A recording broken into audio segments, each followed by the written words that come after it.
Hello, everybody, and welcome. Just gonna give everybody a few minutes. Today we're going to be working with alcohol markers, as the title implies.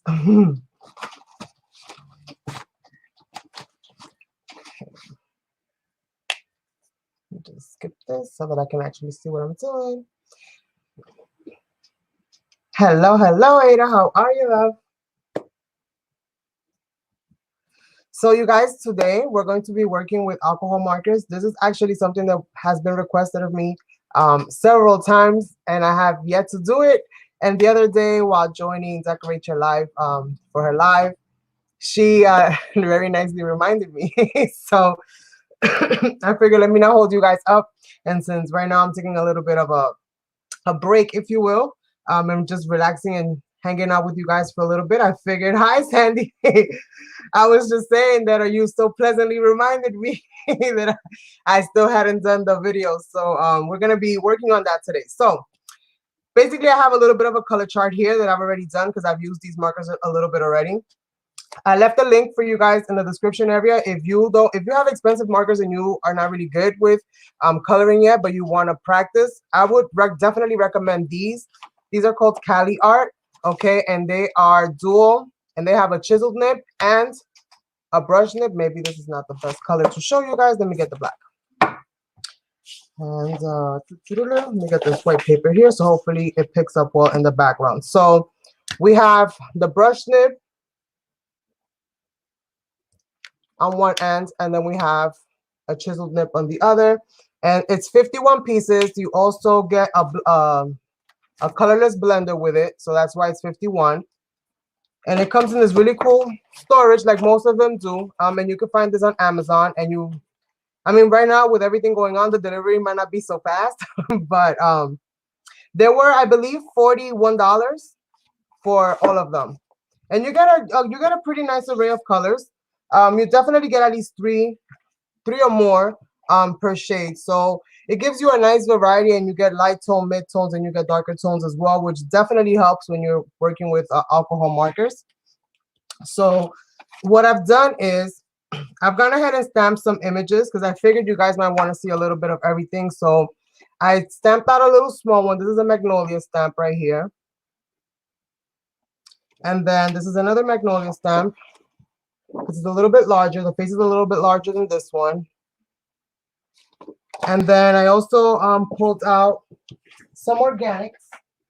So we have this vase with some water, because water sometimes is really, really hard. It's hard for me as well when it comes to markers. When it comes to paint, it's a lot easier because you can dilute the colors, so you can really make it as light as you need. But when it comes to alcohol markers, they're not as forgiving. So whatever color you put in there, if it's the wrong shade, it's going to be really hard to get it out. So always do a little test on the side, which we're going to do a little bit of that before you actually go placing your colors, in their corresponding places. So we got that. And then I got a larger one, which I don't know if we're going to get to this one. This is a corset. And I figured it had little pretty flower details, and it had a lot of other like fine details in it. So I'm going to leave this one for last because this is probably going to be the longest one to color. Believe it or not, this is going to be the longest one, that one, I believe. I could be wrong. We shall see. Yeah, it's a really nice price point. And I'm not an expert at coloring. I paint everything like if it was a brush. So that's why I really was, very excited about finding one that was here in the US and a really good price point. Yeah, right, sexy. And then we have Jupiter Star, which this is just the image that I printed off of my stencil.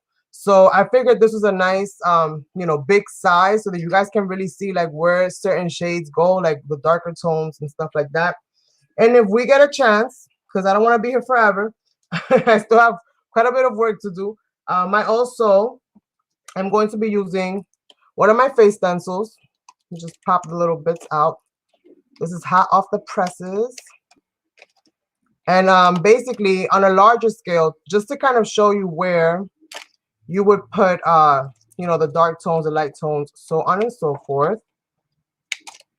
I just pulled this out like literally right before I came live. So let me see if I can put it here so you guys can see it a little bit better. And all the little bits come with it. So if you wanted to spray just the outline and create your own face, all you gotta do is fill all the little negative spaces in.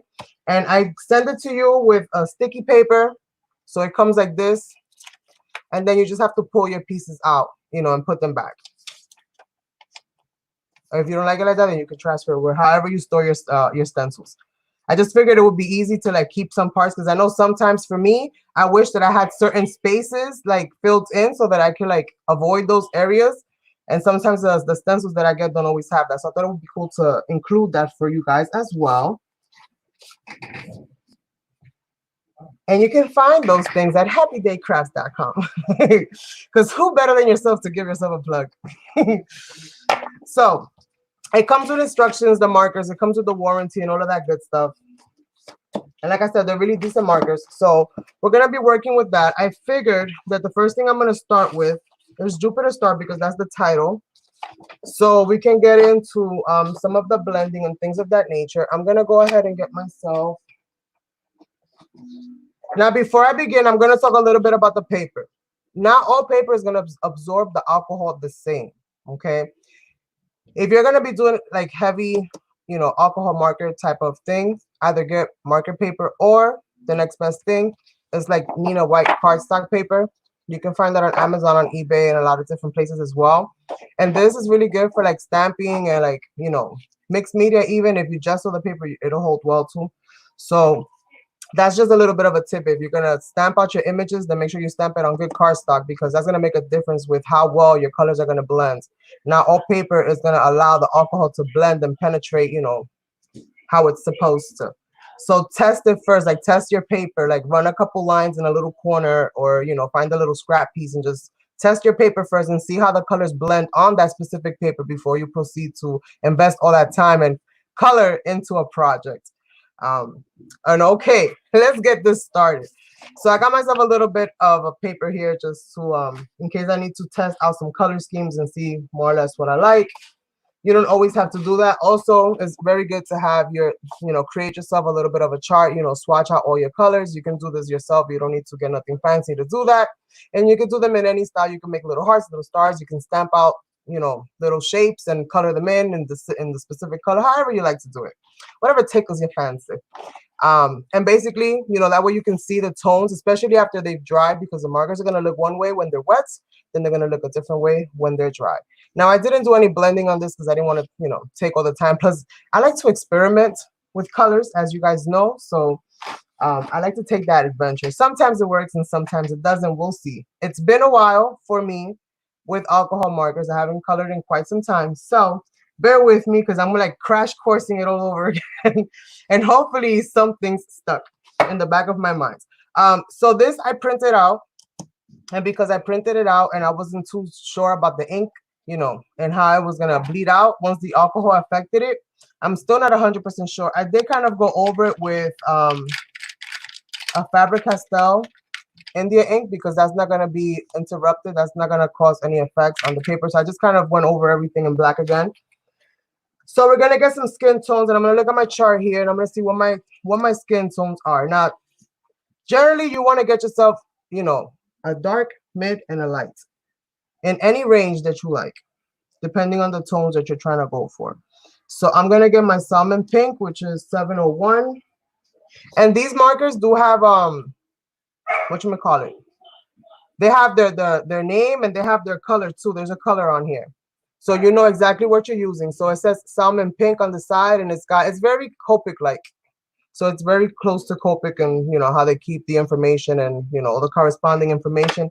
And if I'm not mistaken, there are refills for this, or maybe not. I'm not sure, but check. There might be. Plus, they're affordable enough you can buy yourself another pack. I'm hoping that they come out with a bigger one, actually. So let me not talk too much and get to the point. 701. I'm gonna get this one. It's called Skin White. That's another thing that I really like is the names that they gave it. Like some of the names you can tell off the gate what it is. Like obviously Skin White, you know what it is. And that's R0000. So super easy, and you can already start kind of seeing the cap is very true to color from what I've seen so far. The caps match the color more or less very closely. We even have a blush, 301, and I might give her a little bit of a blush here on the side. We shall see.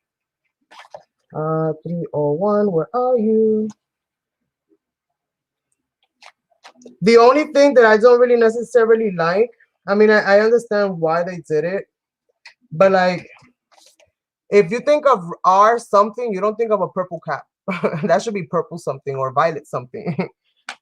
Hi, Monica. Hello, Carrie. How are you? So I'm still looking for my R. What is it? R301. Here it is. Okay. So I'm going to pick these because I'm not going to make it too dark, I don't think. But if I need to get a darker tone to like go up against the edges, then I'll do that after so that I can kind of blend out. So I'm going to go ahead and swatch out my colors real quick. Where's my chiseled nib? I think this one is it. And this one is 701. So usually the rule of thumb is to kind of write them out. So 701 is my darkest tone. I'm going to put that one in the bottom here. That's the bottom one. And that one is 701. Why? 701. And that was actually a yellow. That's in the yellow family. Okay. And then the next one that we're going to use is the skin. So that's this one, which is, where's the chisel mid? Yeah. That's the mid tone, right? That's the lightest tone. No, that's going to be on the top. That's the lightest tone. So then we're going to go ahead and label that so that we know what that is. And then the last one, which is the middle one, because these are my lightest colors, it's going to be the blush. And that's a little bit orangey, actually, but that's what we got to work with. Okay, that's the R. So that's what we're going to start with, and then we'll figure out the hair color and all of that other stuff, and we'll go basically figuring it out. So usually what I like to do, what I tend to do is that I'll go towards all the edges, and I like to go into the edges first. So I'm going to grab my darkest color, which is the 701, and just kind of go along like all of these edges around like the shape of her face and the shape of her arm. And I'm just going to go around the whole thing. Almost like when you color in a coloring book, that's kind of how I approach it. You know how you grab the crayon and you always outline all the, all the edges first? Well, you're going to grab the darkest tone in your set for that particular area, and you're going to outline all of the areas. At least that's how I do it. Well, it depends on your space. So depending on how much space and depending on how, if you want to leave any areas really, really light, like you want to leave them untouched, then you're going to obviously allow yourself a little bit more room because the alcohol is going to spread out. And obviously the more alcohol you add, the more the colors are going to spread out.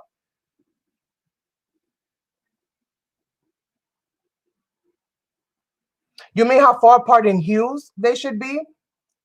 Is that what you mean? Like how far apart as far as like if you're missing numbers in the set per se?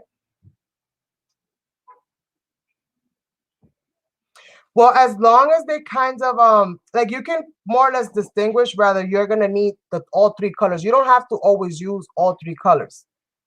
Sometimes the light and the dark blend just as well. So it all really kind of depends. What you're gonna want to do is probably put them next to each other. So like for example, if I wanted to use my base, which is this one right here,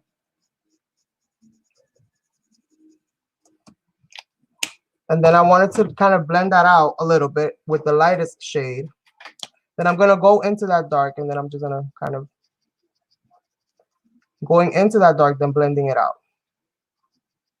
So you're always going to go over the layer before and then bringing it out. So that way it kind of all blends into one shade. And you are going to have darker tones up in the top.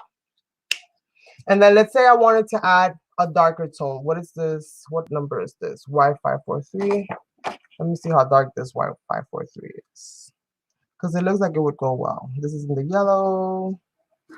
Y543. Okay, so this would be like this raw umber. That's what the color this would be, more or less. So let's say I wanted to add a little bit of raw umber, in between these colors, right? Then obviously this is the darkest tone. So you're going to want to put that somewhere along the top. I mean, I'm going to, show you the placing, but you're going to put that somewhere along there, right? And then you're going to go back into it with the lightest color. Again, with the lightest. Okay? And then you're going to go in there. Because remember, these markers, they all have something to kind of lighten up that pigment. And obviously this is not going to be the greatest example because the shades are just too far apart. But basically that's what you would do. You would kind of go into it and then kind of blend it back out. You'll see it. You'll see me do it here now when I get into the actual makings of this picture.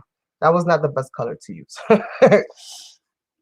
But more or less that's what you do. You always grab the lightest of your shades to kind of go over the, you know, all the layers.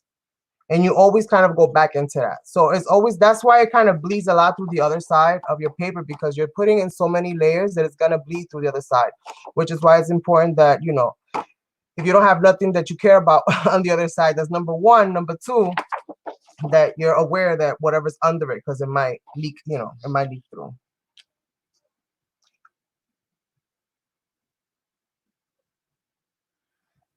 More or less, yeah. If I understand you correctly. So let's see how we put that into action. I put the wrong color back in. I put the wrong color back in. What was the color? R3, R1, the 000. Where are you? It was hard enough to find you the first time. There it is. All right, let me see. Is that the only one? Yeah, that's my light. Oh, the warm gray. This is weird too. The warm gray looks like a skin tone here. So I guess that kind of works as well. Like you'll see some things, you know, there when you look at your colors and your names to your colors and stuff like that, you might not think like, oh, this will go with that, but look at the shades more than you look at the numbers and the wording. The shades is what's really, you know, that's what you're putting here. So look at the shades and make sure that your shades kind of go with each other, that they're easily blendable. Kind of like what you saw here. Like if you see this happening, then don't put that on your, don't put that there because that's not going to work. Let me bring it up so you guys can see. You saw how that tone is so dark that it's basically not going to be able to blend that. Now, if that was paint, then that would be different. If that was watercolors, no problem. You might be better at watercoloring, Sandy. You never know. All right, so let's see. So we have 300, 301, 701. All right, so I'm going to go with my darkest tone. Let me put that brown in there before I end up using it. And like I said, I'm just going to go into kind of all of the shade, all of the edges, all around the edges. And that's why kind of I use this image to kind of show you. All of the dark lines will obviously be representing, well, at least on the inside will represent kind of like shading. And depending on the side of the face that is depending on the side that the face is facing, depends on where you're gonna put your dark tones and your light tones, so on and so forth. So depending on where she's looking, then you're gonna end up putting darker tones in different places. So just be aware of that as well. The same rules when it comes to certain things is gonna apply to every single image. So basically doing that, I just darkened up my edges. This is all skin tone, so I'm just gonna go down here and kind of go into all of it. Now, another thing that you don't want to do is do too much. Like, don't do the whole thing at once. Get some of your blending done first because the alcohol does dry. So it makes it harder to kind of blend once the alcohol dries all the way out. So I'm going to go from the same edge and kind of bring that out. I'm going from the same edge and bring that out. And you can still see the darkness of the edge, but it's getting lighter on the inside. And I'm going to leave this a little bit white because now I want to go in with my other color, which is the 301. This is the blush. And remember, I wanted to add a little bit of something around her cheek area. So I'm going to kind of do that now. I'm going to make this just a little bit darker around here. And maybe around her little lips. And then we're going to go back into this again with the lightest shade, which is the 300. You always have to keep, I always have to keep looking because I'm not, like I said, I'm so not used to them yet. So then you kind of rub it in.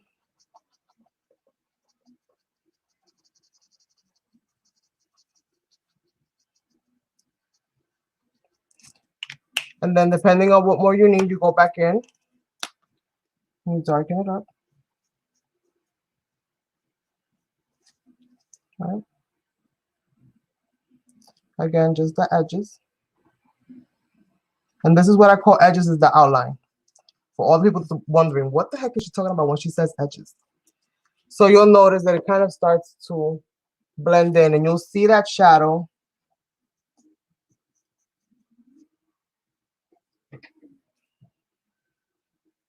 And you could even start adding a little bit of detail if you wanted to.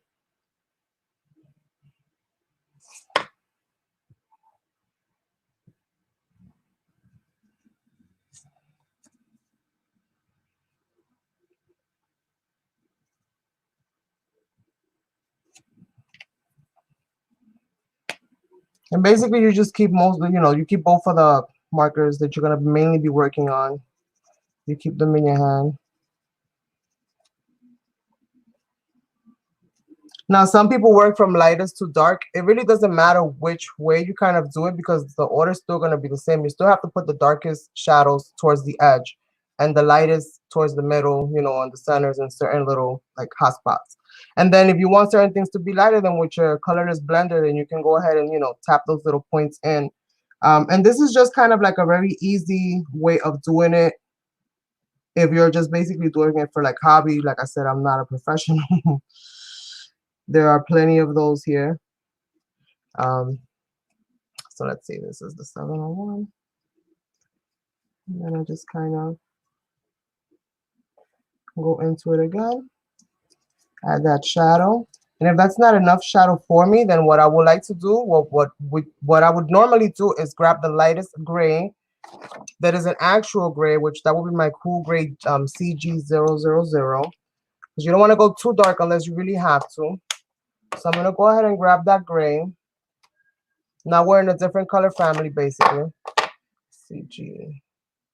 CG what? 000, which is this one right here. And then with this, because it's my lightest gray, then I will just kind of go into it and just go right up against that edge. And just darken that up just a little bit more.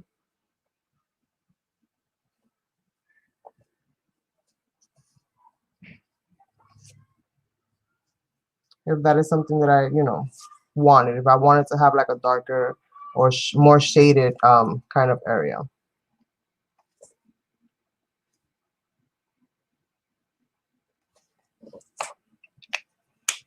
Then again, with my lightest, I would go over the whole thing. Hi, Jackie.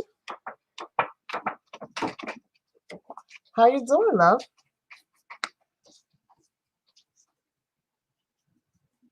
And then again, you just kind of go over it.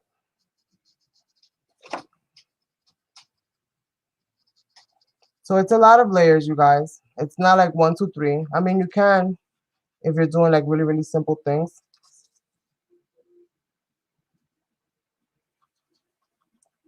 But if what you're trying to do is, something a little bit more, then you can just do like this. At least until you get the hang of it, you'll figure out what it is that you like and what it is that you don't like really quickly. So again, I'm going to go into the edges, and this is my darkest tone. And if you guys see, I don't really touch the mid-tone too much. It all depends on where you want to add certain things. Yes. So depending on your image, obviously, then depending on the gray that you want to use. Usually and that's why they include so many grays in the packs. It's because depending on the shadow, depending on how much is supposed to be over. Because remember, we're supposed to be looking at these images as if they're 3-dimensional. So you got to, let's say, picture this woman as if her hair is actually layered.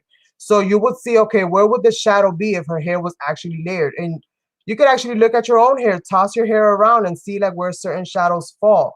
And that will help you to kind of figure out exactly where the shading should be. You can also take pictures of yourself standing in different ways with the light hitting you at different angles, so you can see where the shading falls depending on your, the position that you're looking. And that can also kind of help you to, decide where certain shadows go.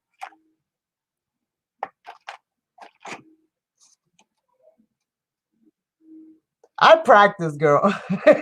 Practice makes perfect. I've just been practicing for a long, long time. And I still haven't got it. I make mistakes like you wouldn't even believe. If you see how many things I toss out, you'll be like, get out of town.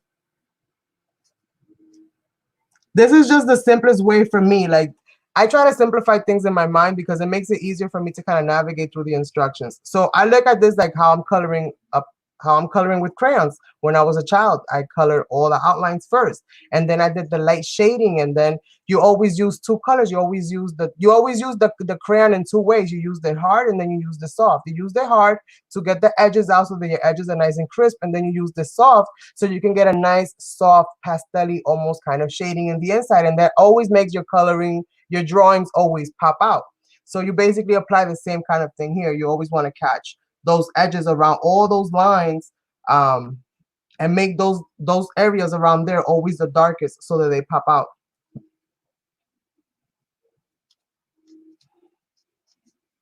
And again, I color like I paint, so I sketch and everything in the same fashion with little dashes. It kind of gives me more control.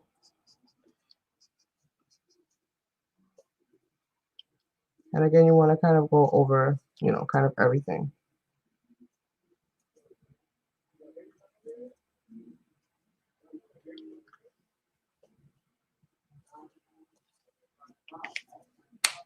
And you want to make sure you're coloring with garabatos. Well, they don't have to be anymore. And I think we all go through that stage, right? We all go through the garabato stage. I still do those every now and then. That's what my planners usually turn into. So that's usually where I scribble. I'm like, here, let me write some stuff down so that I can like plan for this and plan for that. And I end up doodling. And then the whole page ends up just covered in all kinds of hot messes. Since she's all skin tone, I don't really have to do too much detail work. This is kind of like the easiest kind of images to color in, to be honest with you, because you don't have to do too much detail work. And a good idea is to constantly rotate your marker, or at least try to constantly rotate your marker. Keep that in mind, so that your nibs don't get messed up. That way your nibs always stay nice and pointy, and you always allow the juice to kind of flow. How you hear Venus? She's fighting with Angie.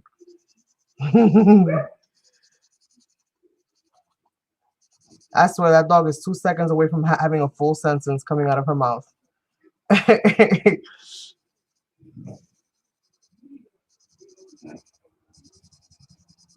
She's so demanding. We call her happy feet because she's always tapping. Every time she wants something or she sees that you got something that she wants, she starts tapping. She'll sit down and just tap her front paws. Like, it's the most hilarious thing. I gotta record her one day and share it.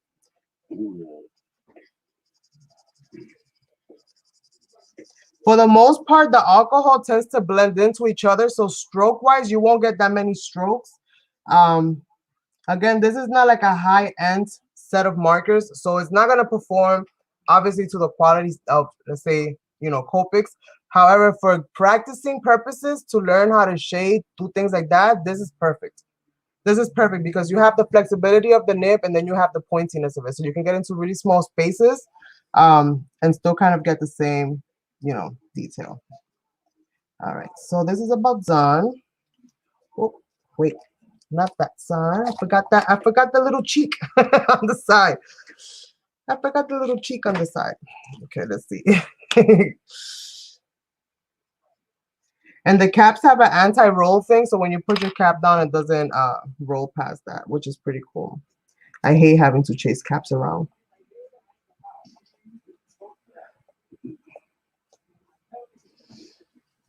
Now, what I will say, try not to add like a gajillion layers, especially when you're mixing colors. Like if you're adding other colors, like say when we do flowers, for example, which I'll show you, try not to add like a whole bunch of different variations of colors because those colors are going to blend and you can also get mud out of alcohol markers.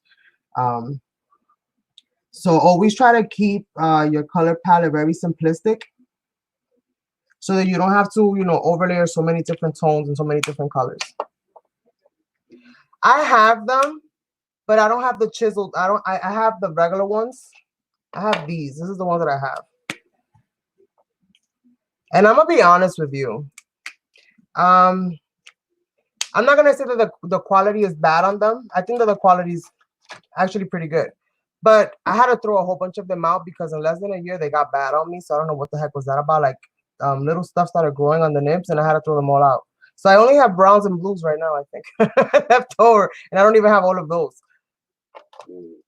And actually, my inexpensive markers, if you guys remember, if you've been here that long, I had purchased years ago 2 sets that I got from China, and I got they were alcohol markers as well, and they were gigantic 80-piece sets. And I got them for like $40. I had to wait for like a couple weeks to get them, but it was worth the wait. I just gave those things as hand-me-downs, you guys. I gave them as hand-me-downs. I threw a few of them out, not many, I'm not gonna lie. But I gave them as hand-me-downs to my son-in-law. They lasted forever. And the only reason I gave them those because I didn't like the chiseled nib. I mean, I didn't like the nib and I wanted to get brush nips. So I figured, let me practice with these first before I go investing into something larger. Let me see if it's something that I actually like working with first. But I mean, they're decent. They're decent. If you get yourself brush nibs, I would definitely recommend brush nibs over the chiseled nib. Unless you're somebody that colors and paints with a lot of pressure. Like if you apply a lot of pressure, maybe these nibs will not be too good for you because they're soft. So you're gonna end up either damaging your nib or something like that. You have to be, you know, somewhat light-handed when you're working with these so that they can flow properly. So you guys, what color? I put on my markers away. You see what the mind does? Wait, I put on my markers away as I'm talking to you guys. What color should we do the hair? What you guys want to see? Should we do like a purple and pink or blue and something else so that you guys can kind of see the contrast of the different colors? How long are markers supposed to last before they dry? It depends. Not all companies fill their barrels all the way. So it depends, and it also depends on where you store it. You know, the hotter the environment, the faster your markers are going to dry out because it's alcohol, it's going to evaporate. But a lot of times you can reconstitute the markers because it's not that the pigment is there. It's just the alcohol that allows the pigment to flow from one end to the other has dried out.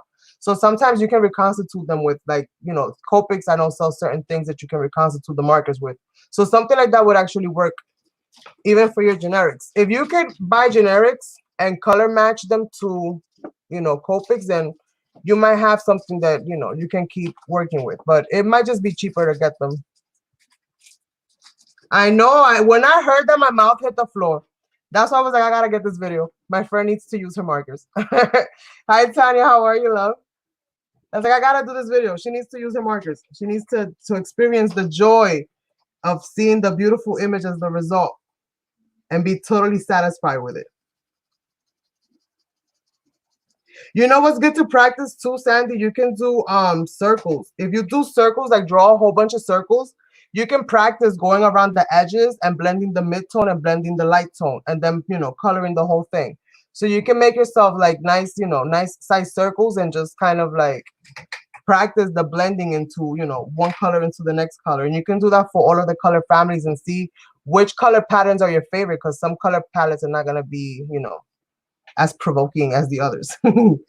Okay, so I think I got this pretty much down. I'm not going to waste too much with this because I got to go and do the other ones as well. So do we have a choice for colors for the hair? Are we going bold or are we going regular? Because I can go either way. So we can put these away because I'm not going to need these for right now. Maybe I'll need them for the other one, but I don't want to have all those markers out at the same time. So no choices. All right. So let me go ahead and see if I can pick one. Let's see. Let's go with blues because she's supposed to be Jupiter, right? So she's supposed to have vibrant, beautiful, kind of glowing hair because she's planetary, she's celestial, you know. She's all of those things. So I'm going to go with a pastel blue, which is my B203. And I'm going to go with cerulean blue, which is my B205 because it's a darker shade than this one. So this one is my darker shade right here. So I'm going to go with something like this. And this is my 205. And this color system only applies to the Caliart, you guys. You're not going to get the same colors if you look for B205 in another brand. Just, you know, FYI. And this is my lighter tone. This is the B203. Let's put that up there. So this is what I kind of like what I mean when I say you press the dark, you know, you press hard with the crayon and you get the darker color, then you press lightly and you get the light color. So these two actually are going to blend in really, really nicely. And they're very close. This is 203, 205. So I'm missing 204 that will go in the middle.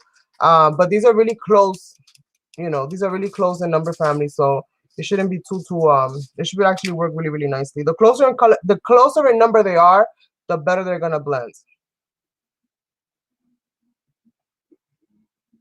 Or at least, you know, you'll have a better radiant of color. 203. Okay, so let's go ahead with our dark color and go over all the lines. And I left my gray out because I know I'm going to be using that repeatedly. And I might even go for a darker gray with this one because she's going to have the blue. So I'm going to get the darker gray, which is CG04. That's 00. Where's my 04? CG04. I get so frustrated looking at all those numbers. I get this. All right, so this is my darker gray. So now I have my lighter and my darker gray out. Usually you don't need more than that. Okay, so I finally answered your question. Awesome. Yeah, so the closer in color fam and closer in numbers they are, you're gonna obviously get you know, because all it is basically you grab the darkest tone and you add a little bit of water, then you add a little bit more, then you add a little bit more, then you add a little bit more, then you add a little bit more, and that's basically how you get the, you know, the gradients and colors. So it's basically just about the same. Or you add a little bit of white, a little bit of white, a little bit more white, a little bit more white until you get to the lightest tone. If you're mixing, you know, acrylics, so more or less like that. That's why when I paint, I have so many like different bottles on my table because I have to, you know, blend this, blend that, and get all these different tones. And that's usually, it's a lot easier. For me, it's a lot easier to do it with paint than it is to do it with markers. But who is he? I'm live. Does the shape look okay? Oh, you're doing your nails? Yeah. And they look nice. They're just long. She knows how my nails. Okay, baby. Let me see the finished result. That's what I want to see. I want to see how they come out. My daughter's DIYing her nails. She gets it from her mama. I'm always DIYing my nails. I haven't done it because we're in quarantine. And all I've been doing lately is just cleaning, and more cleaning. So.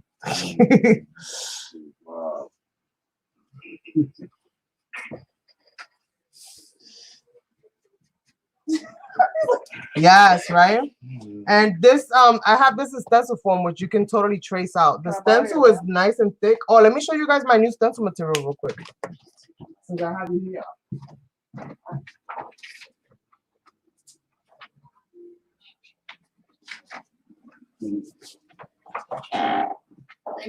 So before I had the really light one, now I got this.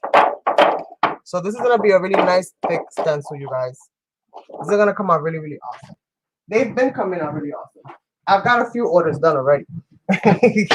I'll be shipping between Monday and Tuesday. I should be shipping all the orders out. So yes, and you can add a face to them. You can do whatever you like.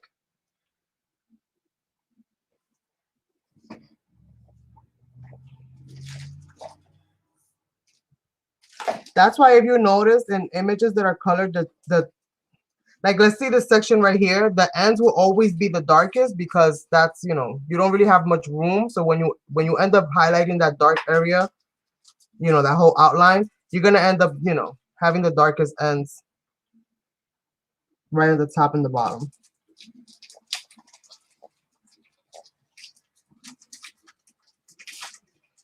And again, I color like I paint. So for all of those that color a little bit different, it's not about how you lay the paint, it's about the colors you use. Okay.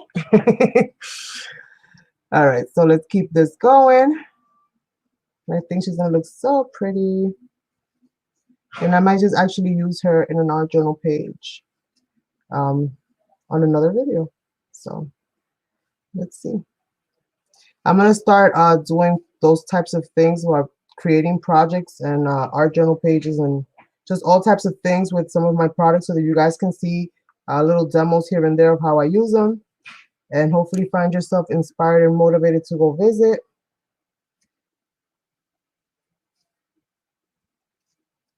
They're most likely not gonna be I might speak through them and give you guys, you know, instructionals, but for the most part, it'll just be for visual stimulation.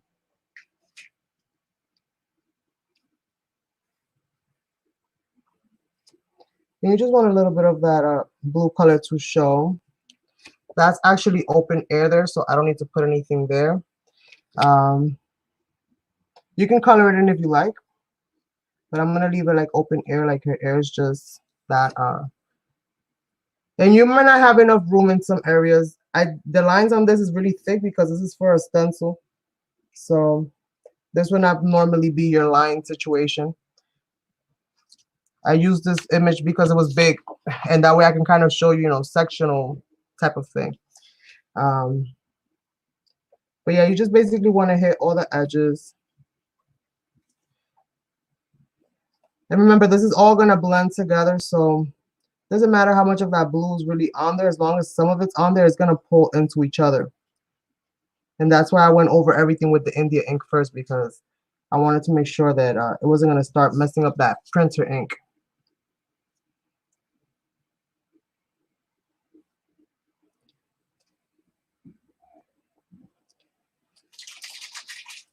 It's kind of good having fat lines. It doesn't matter how bad you mess up. You don't really see it. All right, so now I'm going to go in with my lighter shade. And as you saw, I only pulled out 2 for this one because I didn't need any more than that. What I'm going to use as my third color, which is not in this color family, is going to be a gray to kind of go into some areas if I feel like it needs it. It might not need it because my lines are really thick. What we're going to see. And this is my lightest one, 203, yeah. Just making sure. So again, you always, it doesn't matter if you colored it all in. Go over your lines.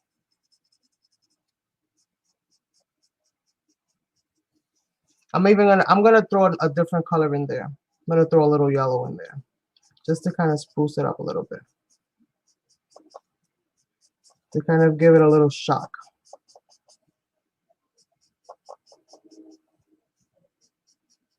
I'm trying to remember where exactly it is that I painted. And you can kind of do these images rather quickly.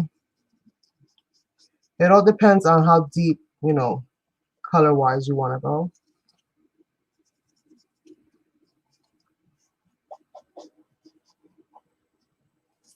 I'm going to leave some of those kind of open so that I can go in and add a third color that's not part of this color family, just to kind of give it a little bit of a pop.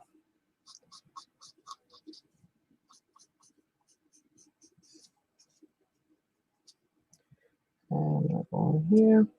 Then I'm going to go back in with my darker shade.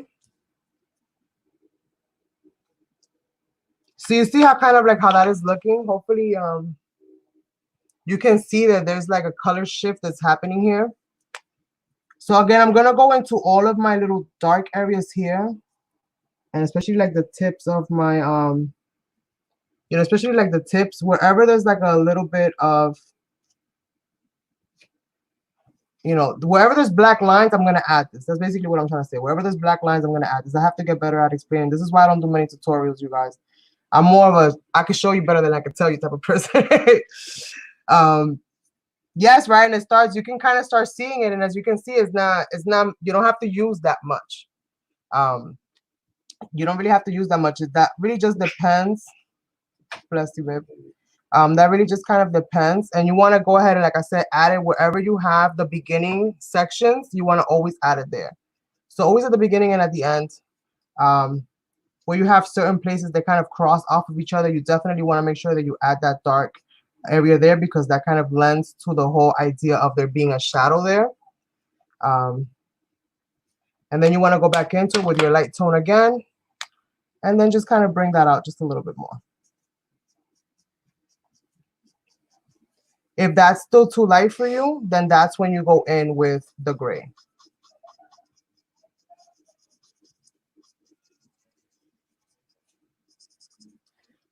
Okay, now let me go ahead and pull out another color, and I'm gonna see what color I'm gonna pull out. Maybe I'll pull out a green. I'm gonna pull out this Baltic, this green right here. It's Baltic B825.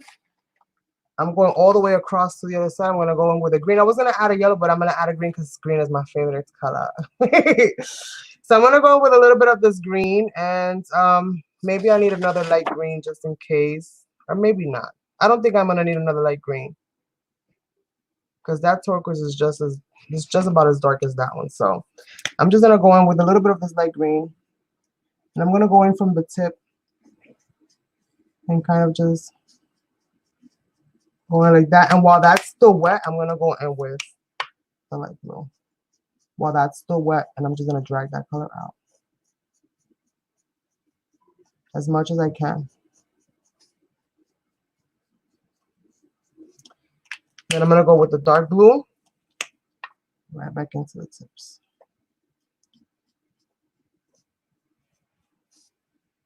And just kind of do that.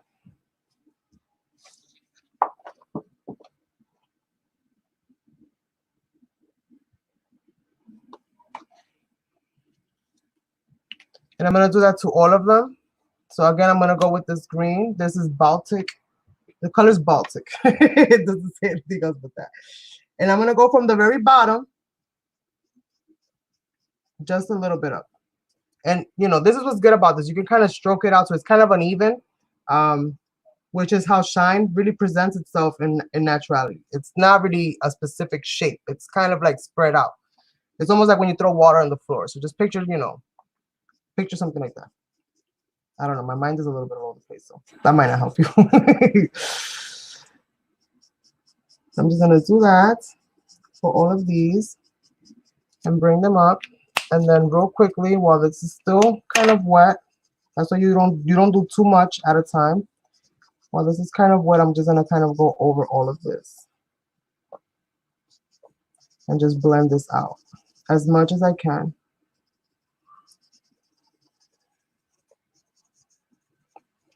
Then I'm gonna go in with my dark, which is this one right here, and kind of go back into it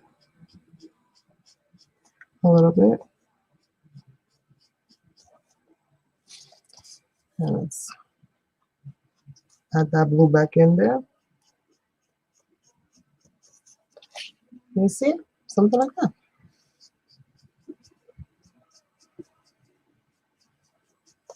And then you just kind of do it till you feel satisfied with it.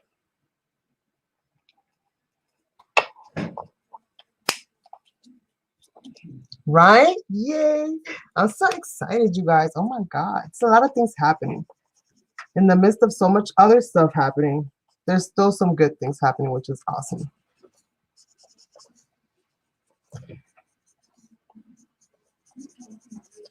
All right, so, and you can basically do that with just about any color. You just have to test your colors out first, you know, see how it kind of works together. So let's go ahead and do the next one. So I'm just adding greens now and kind of going over it. Bring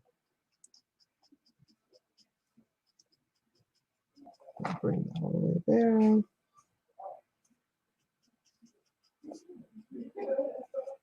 And again, you don't want to go too crazy. You just want to do a little bit. Then take your lightest color, bring that up. And this is not professional grade coloring, you guys. This is just like, oh, that looks nice coloring. I could get you that far. The rest of the way, you're going to have to work at it. Thank you. Thank you. I'm trying, girl. I'm trying. I'm trying, Sandy. I'm trying. Estoy tratando, pero algunas veces ya tú sabes. No siempre funciona.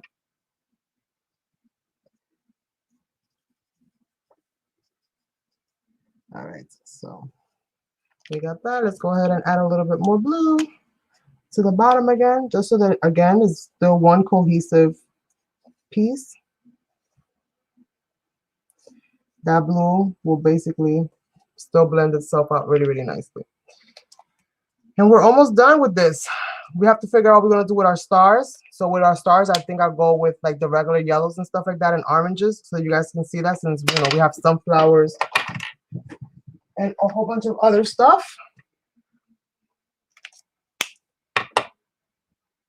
I'm very messy with markers. I still get paint and color on my hands. All right, so back with the greens. Let me just make sure that I'm using the right one. And then we'll see which one of those images we'll get through. But I will try to do a few of them with you. I really want to try to do that water because I haven't done that. I haven't colored water and markers in a long time. I want to know if I can still do it. I might not. That might be a total flop, but we can sure try.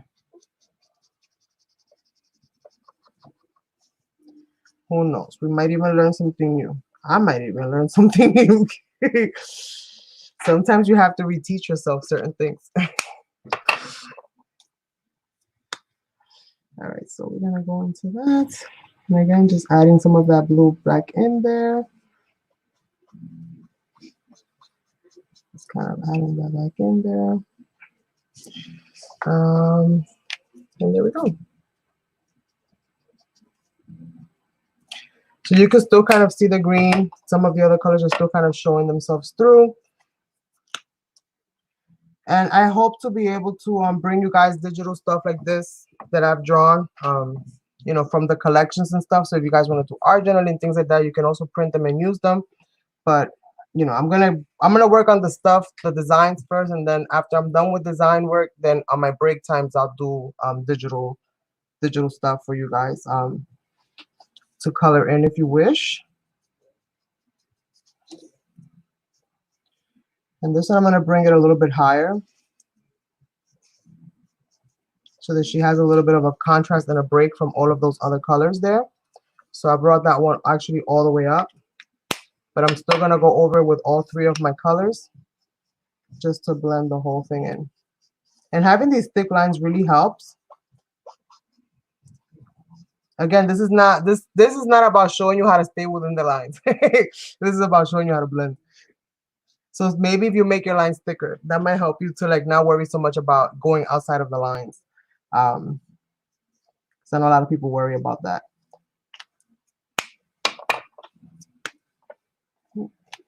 Wrong side. Usually you want to leave your chiseled areas, your chisel tip for like when you're doing like, you know, large spaces, like when you're filling in backgrounds or things like that.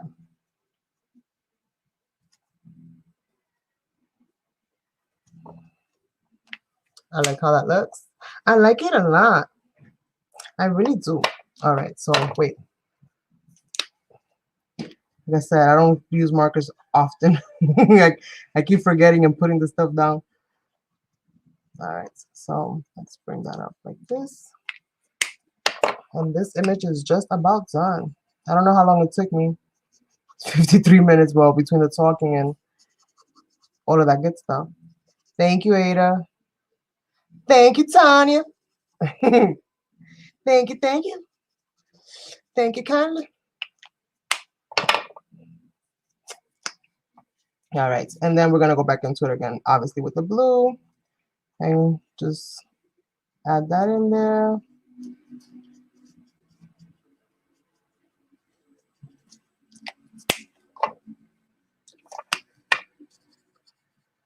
I overspent.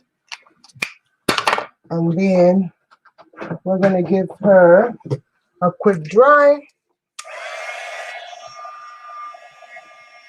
This will help evaporate the alcohol, so if you're gonna add anything else to the backgrounds, then it's not gonna bleed into your other elements. But you gotta dry that alcohol first, so that when the other alcohol, you know, meets it, it doesn't have the same, or as strong as a reaction, I should say, to each other. So that's what her hair looks like, and you can see all around here looks really, really dark. So you can almost see like a natural, kind of like the curvature of the head, which creates kind of like a natural shadow right there because of the curve.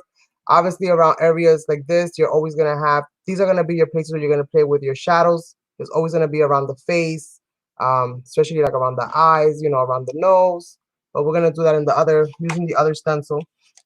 So let's do the stars because it's the last thing that we have to do. And for these stars, I'm going to pick these I don't even know if I need all three. Sometimes you can get away with two. Like you've seen me use two colors and get away with it. If you want to incorporate other colors, you can totally do that as well. But with two, you can get away with it as long as you have a decent match, you know, between the light and the dark. And you can see how vibrant her hair looks. And the reason why it looks so vibrant is because we used, you know, different shades to acquire that look.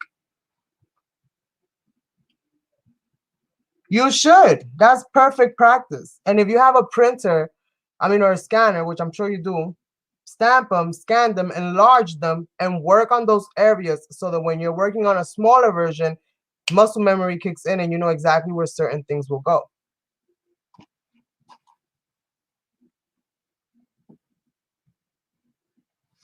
Yes, this is, oh my God, lifesaver, honestly.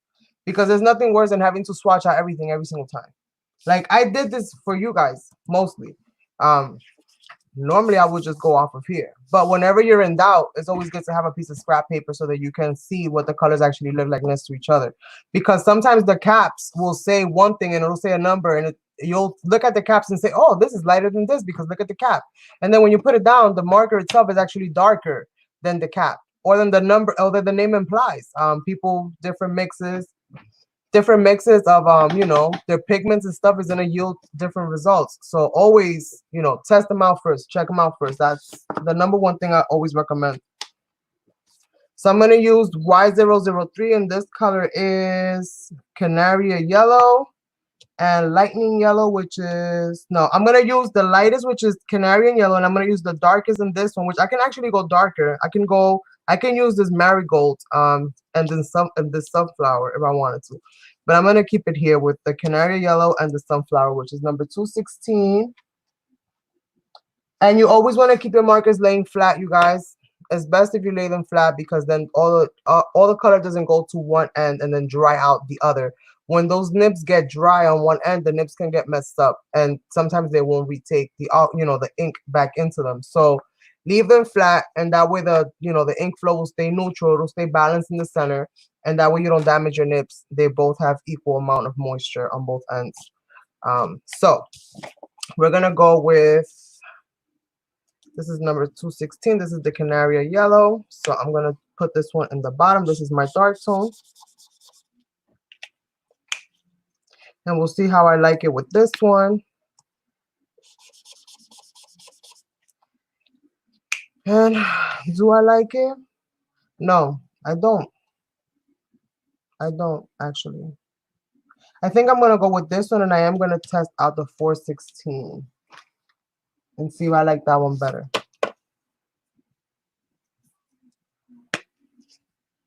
The 416. Yeah, I think I want that darker, that light to dark. Let me see how that looks. I'm gonna kind of do like a circle, basically. And I'm gonna grab this yellow and just kind of use it inside. And see if I like how it all kind of comes together.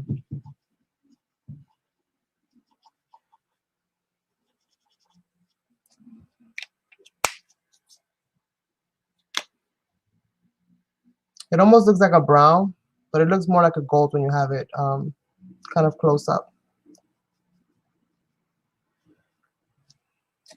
Okay. Yeah, I think I like these two colors better than I like this one. Oh, wait, not that one. Oh, wait, I used these two, not the other. I used the wrong ones. All right, it doesn't matter. I'm going to use these two. I'm going to use these two. It works. It works. Either way, it works. So we have 216, which is this one, I believe. Right? Yeah. There's that one. That's number Y216. And then I'm going to use this one, which is this is the Marigold color, right? Yep, Marigold, which is Y416. So I'm going to use these two right here to fill in my stars. So we're going to go in with the dark, and then we're going to do the light in the center. So I'm just going to catch the very tips of this because this is really dark. I mean, this is not that much space. So all I'm doing, if you see, I just caught the very ends of it. I didn't go down the whole thing because I want more of the lighter color to show than the darker. So I only did the little tips. And that's what I'm going to do for all of them. I'm only going to do the little tips. And then once I've filled it in with the lighter color, if I need to add more of the darker, then I'll see where I need it and I'll add it there. So I'm just going to go with the tips for right now, just because of the shape. So I'm going to fill all the tips because the tips are going to be the darkest anyway. And then I'm going to go in with my lightest color, kind of fill that in.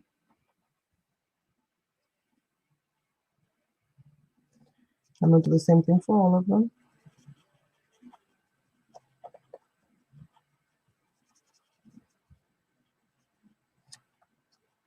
And it's always going to look ugly before it looks pretty, so don't get discouraged. If I looked at this like this right now, I'd be like, oh my God, no, because all I see is little dots everywhere. Maybe you don't see it so well on the camera, but I see it here. So now I'm going to go into it again. Then I'm going to drag that color out just a little bit more. And now I'm going to go a little bit more into the lines. So as you guys can see, I put more of that darker shade and I brought it deeper into the lines now. And I'm going to do the same thing with the rest. Now that I have my middle color down, I feel a little bit more comfortable with making everything else around the darker because I can control how dark it gets. So I started with just a little bit to see how much, it was going to blend out. And then I'm going to, then I work in the lighter color and kind of get it to my liking. And alcohol continues to blend even after you're done. So how you see it now might not be how you see it 5 minutes from now. So just keep that in mind as well. So sometimes it's good to maybe walk away from it for like a minute or two, maybe go get something to drink and then come back and see what the alcohol has done once it's had a chance to kind of sit around, because it will change up on you a little bit. And also keep in mind that with time, the alcohol itself and the colors might get lighter if you're not using, certain markers that won't do that. Archival safe markers, I think, or something like that, right? So just be aware of that. So now you see. And if I wanted to make that even stand out more, then I will go in here and find the shade that I'm like, okay, which is the darker, which is the next shade up that I can use, and I will look to see, maybe I can put it up against it and see if I need something a little bit darker. But these are stars, so I'm not going to add brown to them. But you could if you wanted to. Thank you, Jackie. All right, so back into this, I'm going to go back in and again do the same thing and just fill in the little ends of the star.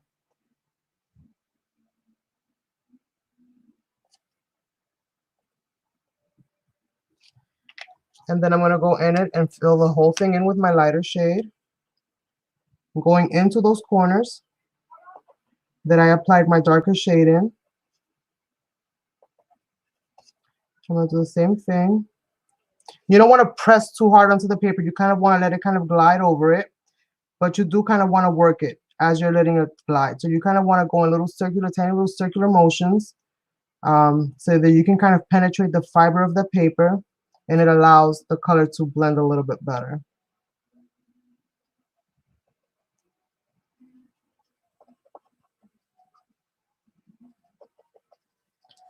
And then we're going to go back into it again and then add more shading onto this. And you could also do the same thing with using grays. So if you're not comfortable using the colors, then you can try it with grays as well. That'll work. You'll get a different color effect, but you'll still get that gradient with the shading.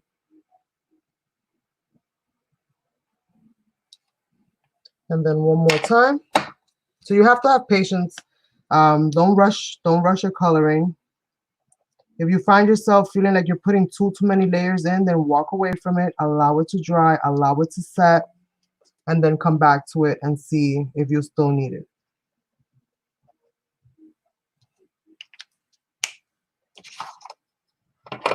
And this is Jupiter Star, colored in generic. I don't want to say generic because, there are brands. They're Caliart brush markers. So affordable, let's say affordable. That was the wrong word. Affordable alcohol brush nib markers. You get 50 in a pack, plus you get a colorless blender. And if I wanted to use the colorless blender somewhere, this is when it's good to kind of Get yourself some white jelly roll pens.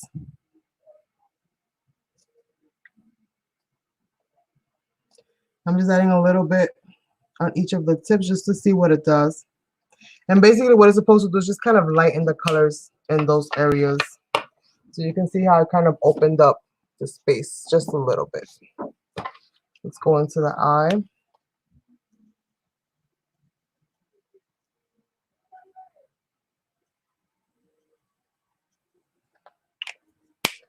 And that'll kind of give you, it'll kind of bleach out the color for you. So that's basically what the colorless blender does. It kind of bleaches out the color. All of the markers come with a certain amount of colorless blender in them, because that's how you get both the colors to kind of blend nicely. Is actually that component, that common component that they all have, which is the same thing that the colorless blenders are made of. So on to the next one. All right, so what you guys want to see? You want to see a small image, or you want to see that, or you want to see me do a whole face? I'm going to give you guys options, actually, because it's already 9 o'clock. So I figured I'd let you guys choose what you wanted to see. So I can do a face, since a lot of you guys paint and do, mostly like Digi and stuff like that. They have like faces. The same rules apply, no matter which, no matter which image, the same kind of rules are going to apply. So whichever one you guys want. I have two stamped images, which I can do with, these are the magnolia stamps. Then I have this one, which is the vase with the roses. I think I want to do this one. You want the face? All right, we'll see if we got time to do this one. I'll do the face real quick. And I'm gonna trace this and use it as a template. Let me get a pencil. So I'm just gonna go ahead and trace this and use it as a stencil. Really quickly. This is gonna be my little cheat sheet. And I'll fix whatever I gotta fix afterwards. These are organic, you guys, which means these faces are literally hand drawn. So they are organic. They are not perfect in measurements or proportions. They are organic in how I made them. So they might have one line thicker than the other, but I did try to get the eyes to point the right way, nothing like a crazy face. All right, so I'm gonna go ahead and add my lines for my nose.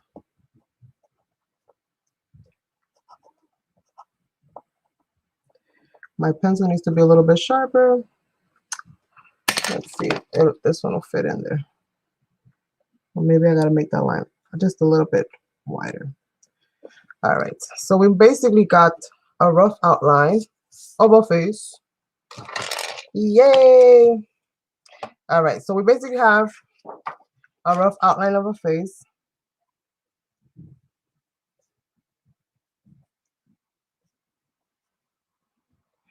And this right here has shadow. This right here has shadow.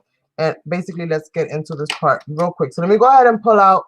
I'm going to pull out quite a different amount of colors now, because we need to add shading. And we're going to be adding shading in this areas here. In this areas here.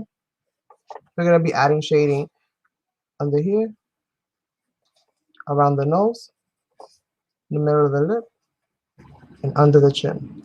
And if you want to get, add contour, then you add some there. And you add some shadows here and here. Can you guys see my markings?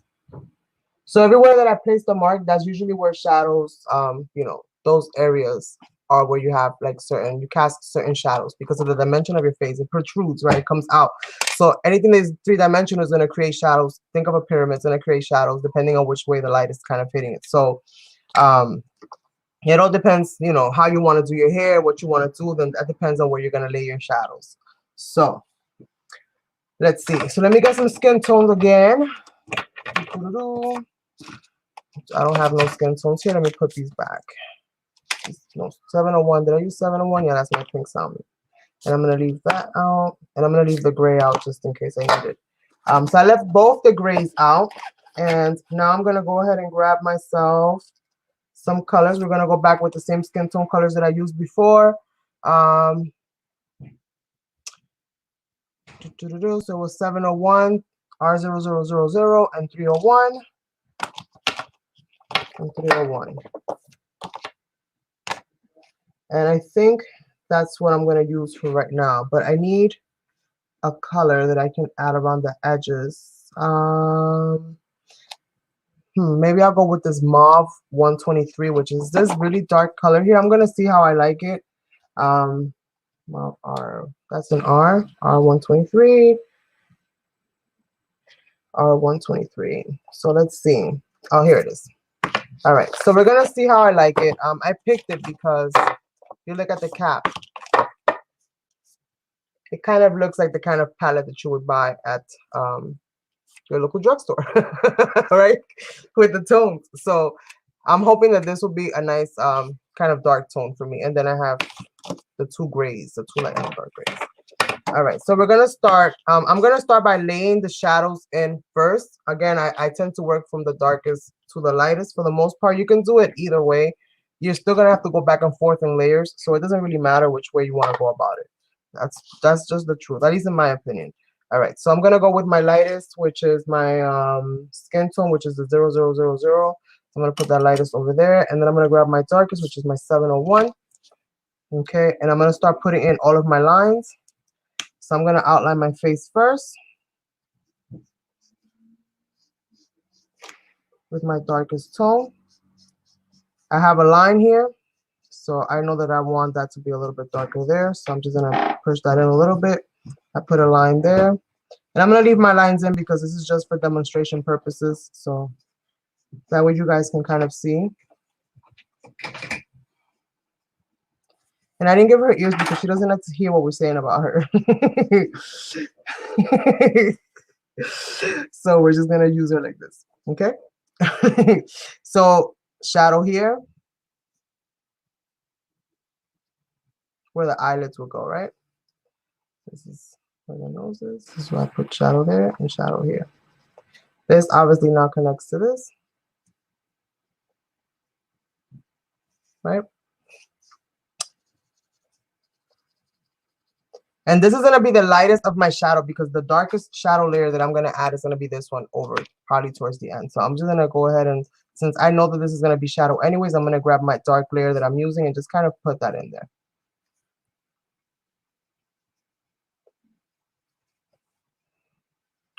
As you guys can see, I'm not really being too cautious about where I'm kind of laying this down.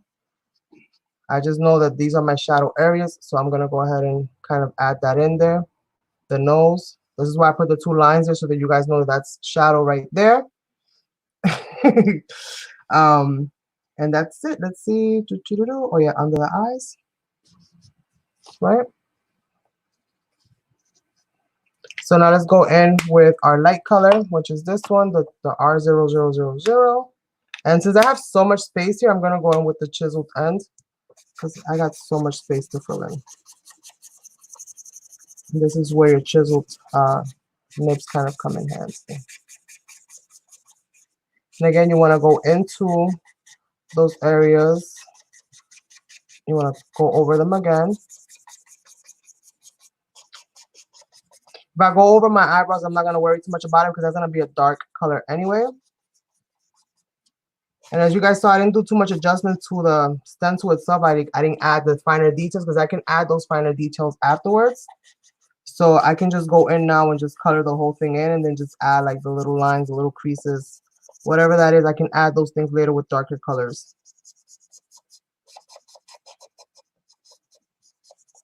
Once I start to kind of go over my lines and stuff like that, then I can kind of add extra detail. So again, always going over that dark layer.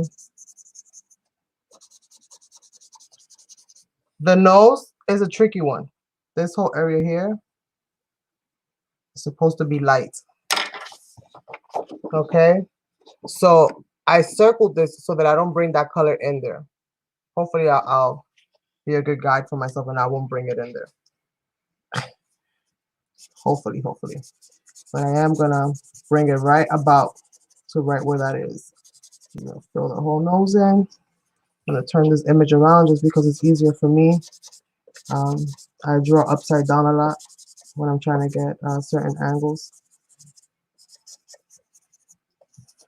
Okay, we know that this is her cheek area. This is the part where if you wanted to add a color, let's say I wanted to add the blush, which is the 301. This is where I would go now and add a little bit of this blush.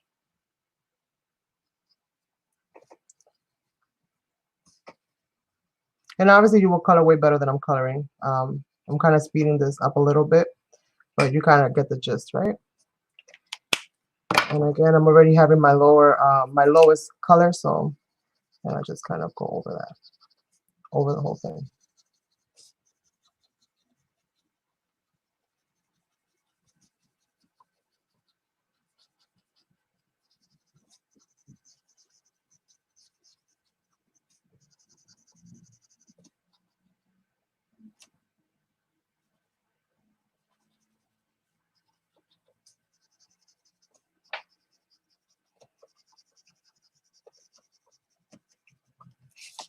Just kind of do that.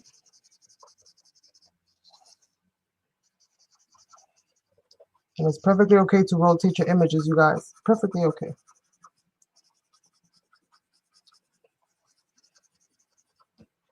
Now all eyes see everything the same. Hey, Monica, you're back. Thank you, Sandy. Thank you. I'm glad you're finding it useful, and I really do hope that it helps you.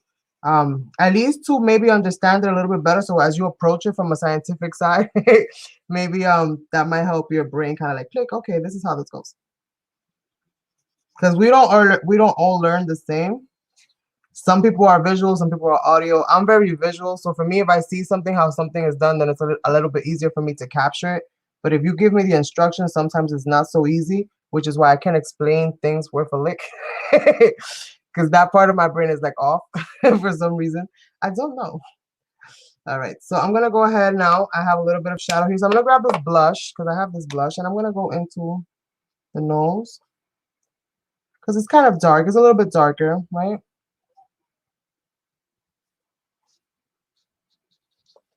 I'm just gonna kind of add a little bit of shadow under the eye. It's a little bit darker, so I can kind of get away with using this color. And this is the 301, and I'm just gonna kind of go over that color right there. And again, you just kind of play with it. It all depends on how dramatic of a look you want for your image. It all depends on the image that you're coloring, where you're gonna place certain things. If you notice, I don't place nothing in the center, because that's usually where light catches. So it's usually a reflective spot. So wherever you think the light is going to catch, you want to leave that the lightest area. You want to leave those little pits, little pinpoints. You want to leave those as light as possible.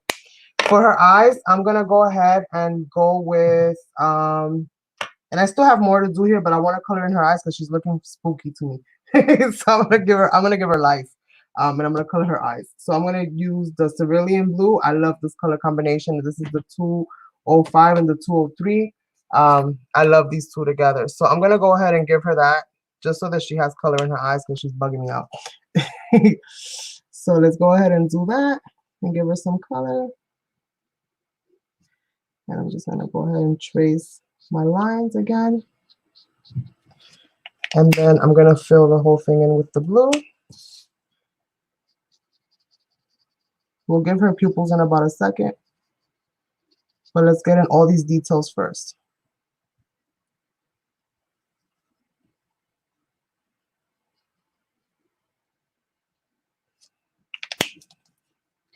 And then I'm going to extend that color of the blue just a little bit in under the line of the eye. So you see, I'm going to extend that color just a little bit under where the line is. So I'm going to just move that in just a little bit. And again, go over with the blue.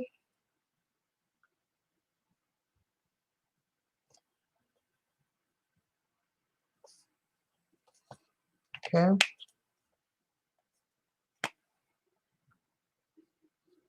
Now a little bit of this blue here. because I'm gonna add a little bit of the black over it. But before I do that, let me just kind of blend the whole thing in.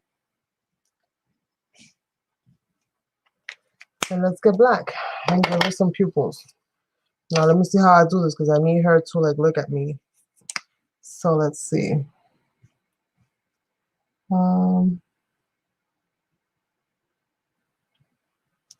For any reason she looks cockeyed, you guys, I apologize. She's gonna look like a pichon. Oh my god, I can't right now. Let's see. My next stencil is gonna have the pupils, you guys. It's gonna have the pupils in it because that's cray cray. Oh yay! That's awesome. That is awesome, awesome, awesome. And then again, I'm gonna go in with the black. I mean, with the lightest blue, and just kind of bring that out. And again, don't mind, you know, my pupils is not the greatest right now. Okay, the pupils are not being good pupils. You can totally go. You know what? I think I'm gonna go whimsical with her eyes. I'm gonna go whimsical with her eyes. By whimsical, I mean giving her huge pupils. That's a little bit better. My brain can compute that. She was looking crazy. My brain was like, one more layer, one more layer. All right, so we can do that. And let me give her life and give her a sparkle in her eye. So I'm gonna grab myself a white gel pen if I can find one. I have a gajillion of them, but they don't all work. I recommend, if you're looking for a good white gel, white like pen to do accents with, that you get yourself the Uniball Signal UM153, and it looks like that. And this is awesome. So I'm gonna go ahead and give her a little bit of light. Give her a little bit of life here and there. Just by kind of adding a little bit of sparkle. A little bit of a white space, and you can kind of do whatever you like. It all depends on what you want.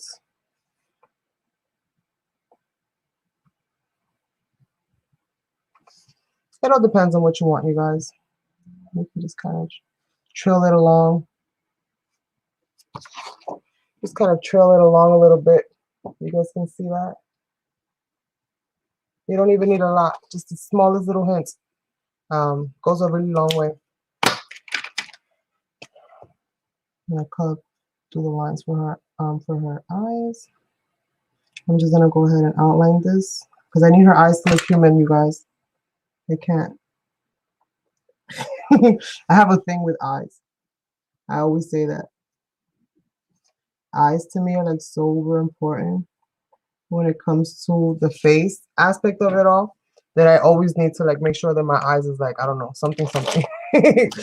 All right, so let's get back to what we were doing because I got off the wagon. Now it's time to get back on the wagon. But you see, it looks a lot different now. You added the black outline to them. So you've added some detail work. So this is going to look a lot different once, you know, I did this obviously drawing it, but if you're stamping it, you already have some of your lines in there. So it'll eliminate some of the work for you. If you're drawing them or if you're using one of my stencils, which I hope that you will be, then basically you'll have to add in some of your own line work. You know, after you do the sketch and stuff, then you'll have to, you know, go in and just re-ink it. You can use a Sharpie. You can use a Faber-Castell. I recommend Faber-Castell because it's India ink, so it's not going to blend with the alcohol, which will make it a little bit easier and allow your lines to be a lot more crisp.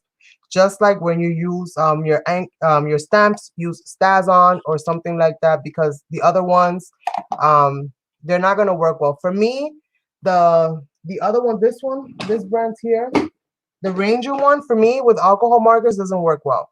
It bleeds. I did a whole demo a couple years back when I got those generic markers, and I tested out like a whole bunch of different inks, and I was having a heck of a time. I wanted to enjoy coloring so bad, but everything was bleeding out. Like everything was bleeding out on the lines, and it was driving me crazy. So that once I got the StazOn and I stamped with StazOn, that solved all the issues. So If you're somebody that likes to do stamping or wants to get into stamping and wants to play with alcohol markers, then do your stamping with Stazon or something that is like this. And by like this, I mean solvent ink. Oh, you got some tea? Nice. The jengibre. Or green tea. You drinking Americano or Latino? All right, so let me get back to this, you guys. I get off track so easily. I'm so easily distracted. All right, so let me get back into this coloring and keep adding some shading here and there. And then we have some of this mauve. Let me add a little bit of this mauve so I can show you guys how I'm going to basically incorporate this really dark tone in here. So I'm just going to go over where my lines would be. This is basically where I'm going to go ahead and try to like add this color in there. And it's really, really, really bright. I should have tested this, but we're going to go with it. We're going to go with it because sometimes you want to do something that's a little bit more abstract. You want to do something that's a little bit more, you know, a little different. So let's see. Let me get my, this is the lightest. Where is the lightest? Go back into this with the lightest color and just kind of try to see how much of a blend I can get there. If I can get much of a blend at all.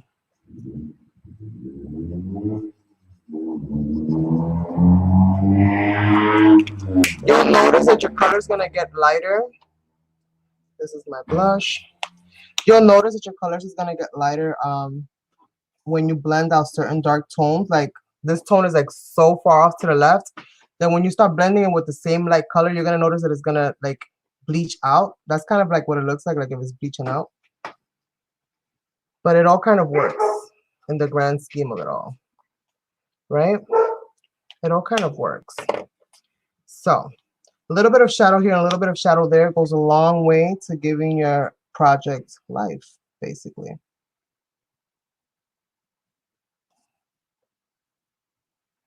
So here's where I wanted the darker tone to be, and maybe under where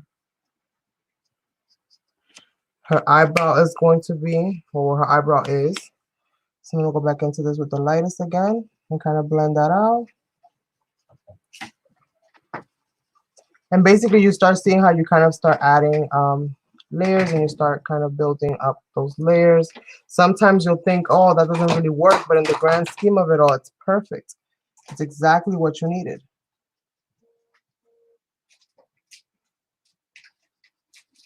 Thank you, Sandy. Thank you, Sandy. Greatly appreciate that. So you kind of start seeing the difference between this side that doesn't have much shading. And even though in close-up, you'll see that the colors necessarily don't look so well together, but when you see the whole thing together, you'll see that it really does add a really good effect to what you're creating. Oh, sleepy time. That's chamomile, right? Chamomile tea. It's funny how I know more about teas than I know about flowers. All right, so let's see. So this is my, so I'm gonna just keep adding that. And again, I'm just gonna add, okay, I have too many markers in my hand. I'm just so used to kind of swapping between them. I could just look behind them and see what's what. Okay, this is that one. So I'm gonna do the same thing to this one here. And kind of just go over those lines. And you don't want to be too heavy-handed with it. Again, you just want to try it and see how kind of things go. And I really like this for my detail lines. So I'm going to probably use this color for my detail lines. It looks really good with this color scheme. So I'm really enjoying that. And this is my, where's my bright? What did I do with my light color? Oh, it's over here. It flung itself. It's like, no, no more. All right, so then I'm going to go over with my light. And you notice how I drew a detail line in there to kind of show you. And then this is my blush. This is like a mid-tone color. And I'm going to go under. You see how I went over under the where the eyebrow is? I need to go ahead and do the same thing again. Over here. So just kind of bring that in there. And then we're gonna kind of blend that up.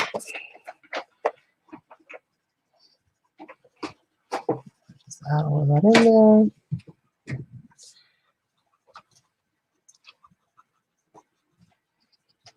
And I'm doing little different things here just to kind of see how everything kind of looks together so that you guys get kind of like a rough idea of what the things that you can possibly do and how you can possibly play with it, adding little lines here and there. This is not it. This is it. I'm really enjoying this color right here. This is what? Pale mauve. I'm really enjoying this color. I think I just found a color that I'm going to be able to use when I do more things like this, maybe in my art journal. So I'm kind of bringing that up a little bit. I'm bringing that down because it all depends. You just kind of play with it a little bit, and then depending on how you like it, then you can always go for more or you can go for less. Always start off small before you get big, you know, before you start doing bigger projects. I like my work to look very sketchy. Well, not sketchy, but you guys know what I mean. Like I like to have a lot of detail. So I will do and add squiggles and things like that. This is not something that you might necessarily add on something that you're working on. This is just something that I do, you know, for my own process. But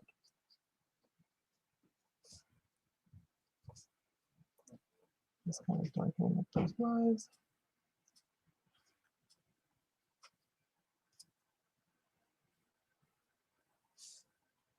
You don't always have to use black to outline your work. You can also use other colors to do the same thing.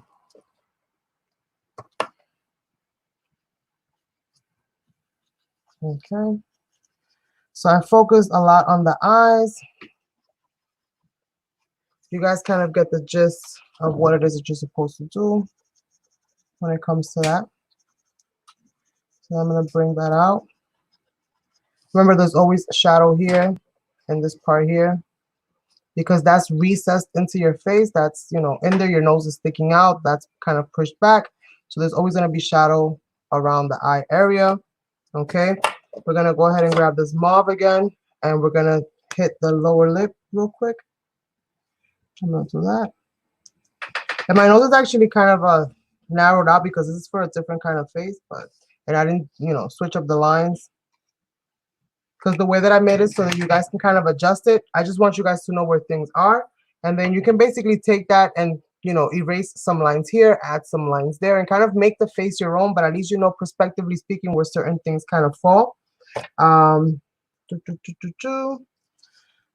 do that and put that under there.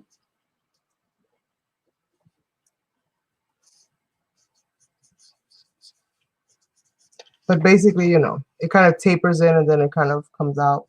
The noses, we have different noses, different sizes, different styles. You can make the nose however you like, but at least you know proportionally this is the line where your nose would go. So if you wanted to extend it, erase these lines, extend it out. If you wanted to make it even smaller, erase these lines, push it in. It's all about how you want to do it. Once you put the lines, just don't do the stencil really darkly so you can very easily erase your lines and then you can go into it. Hello, B&D Crafts. Welcome, welcome. So let's see, what color was I in? Okay, I'm still using the blush. So you guys can see I'm kind of just adding the colors in here. And again, just making sure that I go back into all the places where I added my lines, where I know that there would be some kind of natural shadow. If she had hair, this is going to be parted here. So if she had hair per se, then this will look completely different. Your shadows will be in different areas. Obviously, depending on how the hair is designed, you're going to cast different shadows in different places, but you can always play with the light. And remember, the only one that knows where the light bulb is you. So you can put the highlights wherever you like. There's no right or wrong place to add the highlights. All of the highlights do is give dimension to a 2D object. So when you have something that's flat on paper and you add certain shadows, and it just makes the face just pop out. But you can put the lights wherever you are. You are in charge of the light. You are the light keeper. So Don't worry about, oh, maybe the shadow doesn't go there. Or, oh, maybe the shadow doesn't go there. It doesn't have to go there today. You can go there tomorrow. Don't worry. Just stand in a different spot. Just tell your brain, I'm standing in a different spot today. That's it. Yes. Yes, B and D. Well, they said that the higher percentage is the best to add to alcohol markers, but if you're gonna do that, I would recommend you add a little bit at a time and see how your alcohol marker takes, because not all pigments are made the same, so the alcohol is not gonna always affect everything the same. Another good thing that I've heard that you can also do is glycerin. So you might want to on YouTube, you might want to search like refill alcohol markers with like glycerin or glycerin mix, because there's like a glycerin mix that you can make that you can add to your alcohol markers to kind of like refill them. But remember, you're not really refilling them, you're just using up whatever pigment is left. So it's never going to be the same consistency or vibrancy as what you originally had. The only way to truly refill an alcohol marker is to buy the color and refill it. Otherwise, you're just going to be using lighter tones of what you previously had. You might end up with a bag of blending markers, is what I'm trying to tell you. So just be, there's a certain, you can do it maybe once because you'll still have a lot of pigment powder left inside, but try not to do it more than that without at least adding some true color to it before you do that again. Oh, same things I'm using. I haven't got to the refill stage. These are still rather new. But even with my old, they were kind of same quality type markers that I had before. I didn't refill them. I didn't refill them at all. And I remember that I ran out of skin tone like this because I make such huge faces. So I ran out of it really, really fast, and I was trying to fix it. And I remember seeing a video about glycerin and alcohol. But I don't really know what the measurements were. So I don't want to like overquote and then you mess up your markers. So I would recommend that you search that here on YouTube. There's a lot of videos that you can find with that kind of a solution for you. So this is my blush. All right, so let me just keep doing this. I'm adding that. All right. What am I looking for? 3301. So we're basically using the same marker, so this should be pretty easy for you to follow along. And I'm going back in with my lightest blend. And I've added so many layers of everything here. I'm kind of scared to kind of go into this with this. So this warm gray in this pack looks very similar to a skin tone. So I'm going to chance it, you guys. I'm going to chance it, and I'm going to use that skin tone, wannabe skin tone color, which is a warm gray, and it's goo, W goo, W-G-O-O. I call it W goo. So I'm going to use that for this center right here because it does kind of look, you can see I've already used it with something. Where is my alcohol blender? Here it is. So my nib is a little dirty. I'm just going to grab my alcohol blender and kind of try to clean that off a little bit because I've got some blue on it. If you stick around long enough, you'll notice that I put everything into everything. So I do this a lot. I mess up my markers a lot. Quite often because I blend them with everything. All right, this doesn't really do it too much for me, but you guys get the gist. That's supposed to be light. So I'm just going to go into it with the colorless blender actually and see how light I can get that. And again, I left my lines in here so that you guys can kind of see certain areas, but really you would not have that there. In life, you would not really have that there.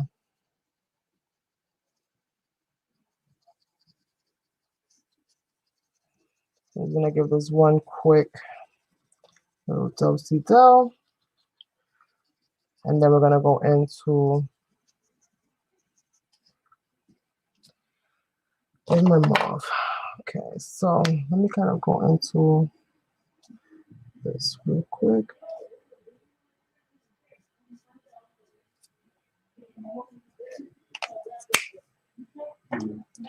And I'm just going to kind of blend that out as much as I can. This is the outer side of the face, so it's quite all right. And where's my blush color? I'm just gonna go into it like so. And just kind of reinforce those shadow areas. And I'm kind of going out of line, but if you're coloring, you're going to color with patience and you're going to color with time. So you're not going to go out of lines. It'll just be cheaper for you, to be honest with you. And I mean, you're going to, if you want good quality, you might as well just replace them with a whole new set. I mean, that's what I'm going to do when these kind of dry out on me. I'm just going to replace them with a whole new set. I mean, they're affordable enough at this price point where, you know, it doesn't really cost too much to replace them. But you can also look on eBay. eBay has good ones as well. I know the Fine Color, I believe has they have Fine Color and Touch 5. I've had both of those brands. From both of those brands, my favorite brand was the Fine Color. The Touch 5 were okay, but the Fine Color was like, I love the pigment of that. Like, I love those markers. I use them so much. And even with using them so much, I still had, out of the whole 80 pack, I still had like a good 65, 70 markers left after I threw the ones that I used up. And I used them up. It's not that they dried out. So they lasted a long time. And that was like 2 years ago, 3 years ago almost, that I bought those markers. And I've had them all this time. But I use them constantly, so.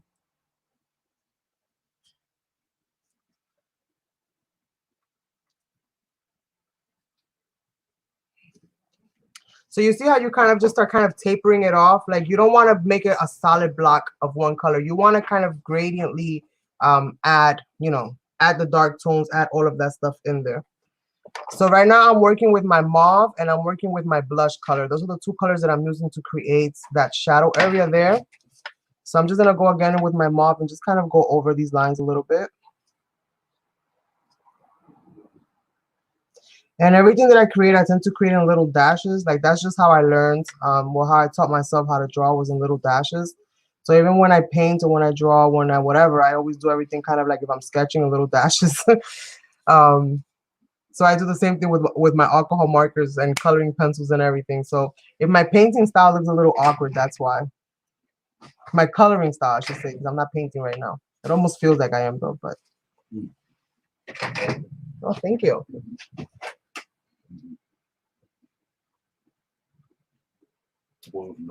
Thank you, babe. You guys haven't subscribed to Sason's Vintage World. That's hubby. Please subscribe. He's here too. He's in the room. He was so kind and just brought me water. I so needed it. From the river. What river? ¿Te fuiste para el río a buscar agua? No. Okay, wait. I don't want to get myself confused. Let me put that down. So I'm going to go back into, obviously you're always going from the dark to the light. I'm trying to create shadow. So I'm going to taper this shadow. I'm not going to have a whole, you know, because then it doesn't look natural. So just kind of jaggedy. You want to have those jaggedy kind of like, you know, uneven edges. You kind of want that. Because unless you're standing in front of shades, you're not going to get shadows and perfect lines. Huh? Cheesecake. Oh, you're having cheesecake too? All right. You're having a good day. He's having a good day, you guys. All right. So now we're going to work on the lips a little bit. Again, this was not, this is kind of just to show you what you guys can do. Options for you when it comes to handling certain things.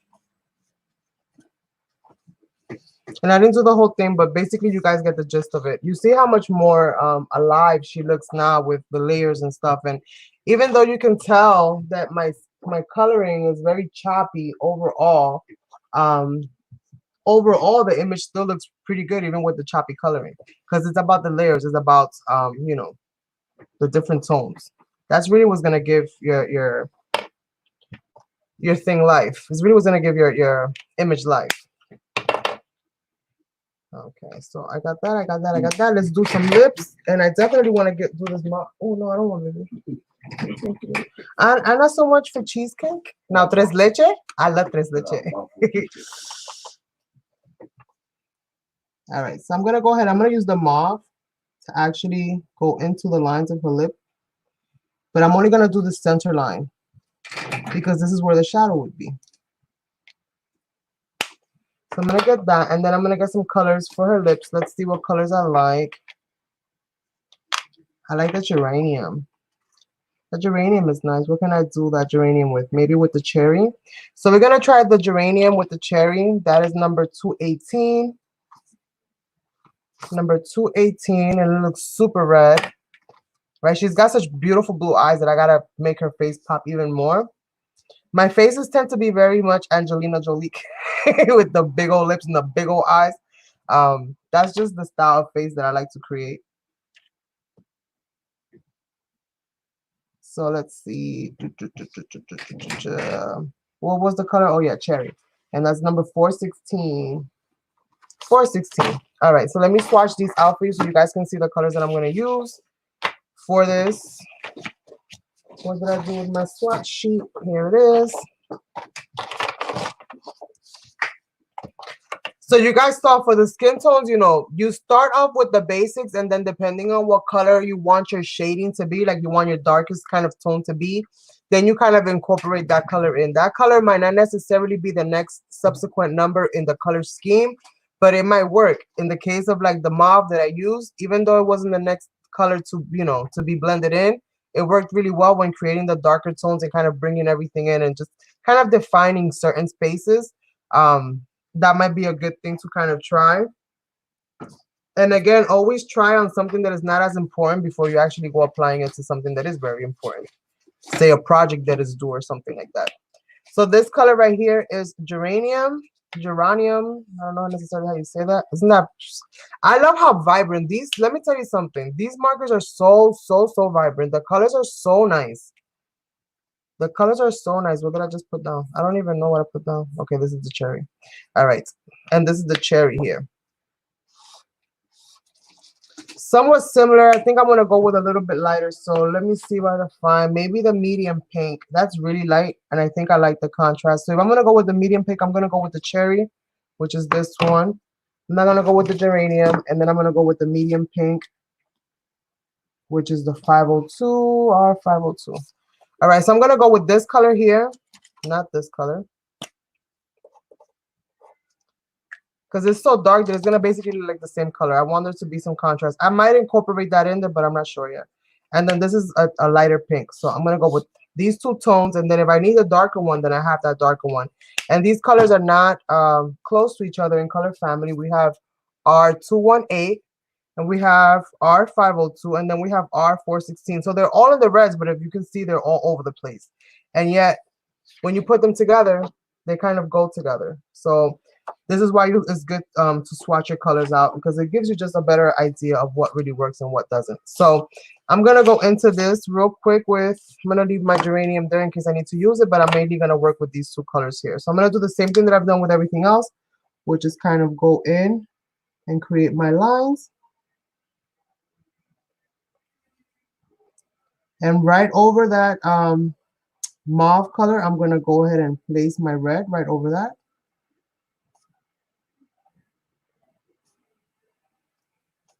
And we leave the center space, or that open space, to add our light shade in. Then we're going to go ahead and grab our light shade and fill that in, going from the dark color out. So you're going to want to go over your dark lines.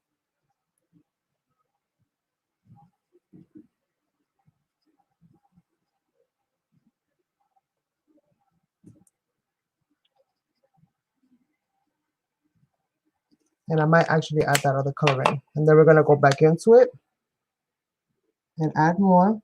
So here I'm going to fill in the corners of the lips. I'm going to fill it in. So I'm going to add more and fill that in there. This is when you start to get kind of like a little bit fancy, if you will.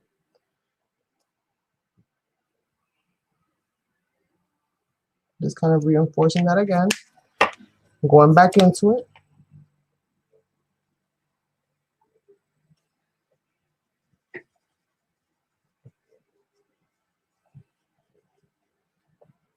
I'm going to allow those colors to kind of blend for a little bit.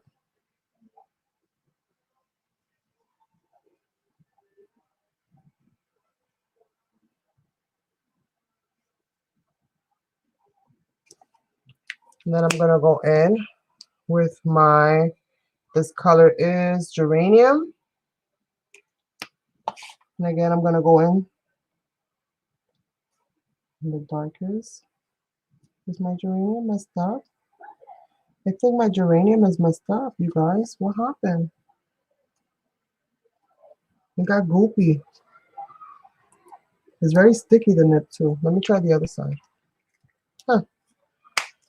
Well, there goes so much for Caliart. All right, so we're gonna go ahead and add that in the corners. You want to go ahead and add that right in the center. You see in the corners and in the center of the lip.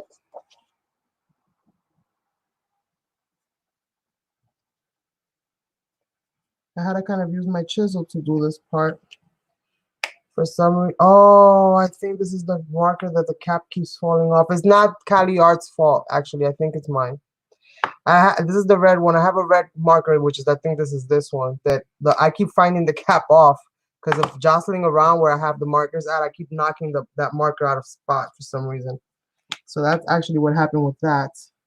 So don't hold it against the marker. That's actually my fault.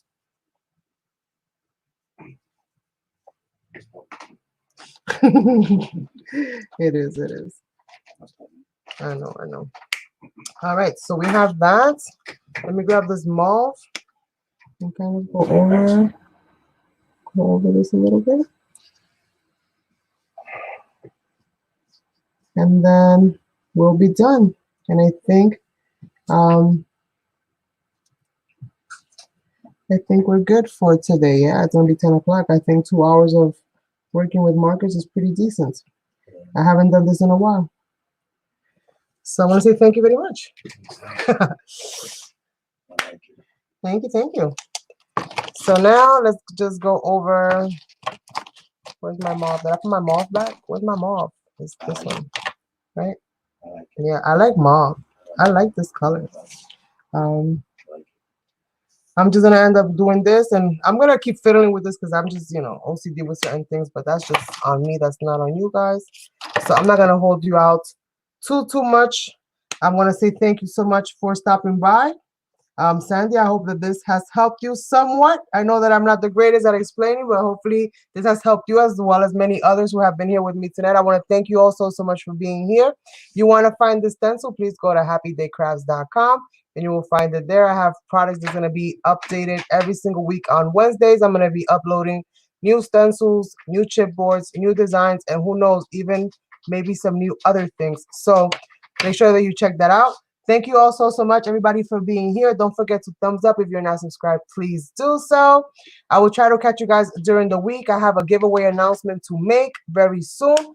So you still have time to go and check out my previous videos. Again, hashtag HappyDayCrafts and comment down below for your chance to win some of my designs and some of my stencils and some other stuff. So thank you guys so much, and I will catch you on the next one. Bye.